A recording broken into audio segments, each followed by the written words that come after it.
Hi friends and family, நான் உங்கள் travel with ராடி. இது கந்த சஷ்டி கவச வரிகளின் விளக்க வீடியோ. வாங்க வரிகளுக்குள்ளே போகலாம். அதுக்கு முன்னாடி முருக பக்தர்கள் யாராவது இருந்தீங்க அப்படின்னா, உங்களோட ஃப்ரெண்ட்ஸ் அண்ட் ஃபேமிலி யாராவது இருந்தாங்க அப்படின்னா கண்டிப்பாக இந்த வீடியோஸை அவங்களுக்கு ஷேர் பண்ணுங்கள். ரொம்ப உபயோகமாக இருக்கும், அவங்க வாழ்க்கைக்கும் இது உபயோகமாக இருக்கும். ஸோ இது நீங்கள் பண்ணுற ஒரு நிறைய நல்ல விஷயங்கள், இதுவும் ஒரு குட்டி நல்ல விஷயமா இருந்துட்டு போகட்டுமே, எனக்கும் ஒரு சப்போர்ட்டாக இருக்கும் இல்லையா?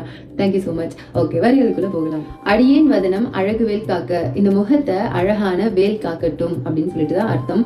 முகம் அப்படின்னா வதனம் அப்படின்றதுக்கு முகம் அப்படின்னு அர்த்தம். அதாவது நம்ம முகம் வந்து நம்மளோட எல்லா எமோஷன்ஸ், கோபம், சந்தோஷம், அந்த மாதிரி எல்லா விதமான எமோஷன்ஸையும் வந்து வெளிப்படுத்துற வழி இந்த முகத்து வழியா தான் வெளிப்படுத்துறோம் இல்லையா? ஸோ எல்லாருமே நம்மளை பார்க்கும் போதெல்லாம் கூட சொல்லியிருப்பாங்க, ஒரு மாதிரி இருந்தா வந்து ஏன் ஒரு மாதிரி இருக்கீங்க, உங்க முகத்திலேயே தெரியுது அப்படின்னு சொல்லிட்டு சொல்லுவாங்க இல்லையா? ஸோ அந்த மாதிரி தான்.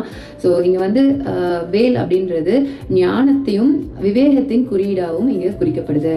அதாவது நம்ம ஒரு கோபத்திலேயோ இல்லை ஏதோ ஒரு பிரச்சனையில ஒரு வார்த்தை நம்ம வந்து விட்டுட்டோம் அப்படின்னா அது வந்து பல பிரச்சனைகளை உருவாக்கும் இல்லையா? பெரிய பெரிய பிரச்சனைகளை கூட உருவாக்கியிருக்கோம் இல்லையா? ஸோ அந்த மாதிரி நம்மளோட வார்த்தைகளும் செயல்களும் வந்து சரியா இருக்கணும், அது வந்து கரெக்டா இருக்கணும் அப்படின்னு நம்ம வந்து முருகன் கிட்ட வேண்டிக்கிறோம். நம்ம மற்றவங்க கிட்ட பேசுற வார்த்தைகளாகட்டும், நம்மளோட செயல்களாகட்டும் எல்லாமே சரியானதா இருக்கணும்.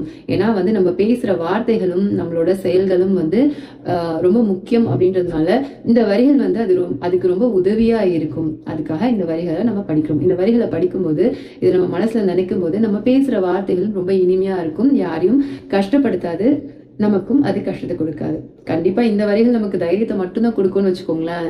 அதுல வந்து டவுட்டே கிடையாது. ஸோ கந்த சஷ்டி கவசம் அப்படின்றது ரொம்ப நமக்குலாம் வந்து ஒரு பொக்கிச்சம் மாதிரி, ஒரு கடவுளுக்கு வந்து நமக்கு கொடுத்த பாலதேவராய சுவாமிகள் வந்து நமக்கு கொடுத்த பொக்கிஷம் மாதிரி இது. ஸோ அதனால ஒவ்வொரு வரிகளை படிக்கும் போதுமே நம்ம வந்து அதை உணர்ந்து படிக்கும்போது அதனோட சந்தோஷமே தனி. ட்ரை பண்ணி பாருங்க. நான் உங்க ட்ராவல் வித் ராடி. ஓ முருகா போற்றி.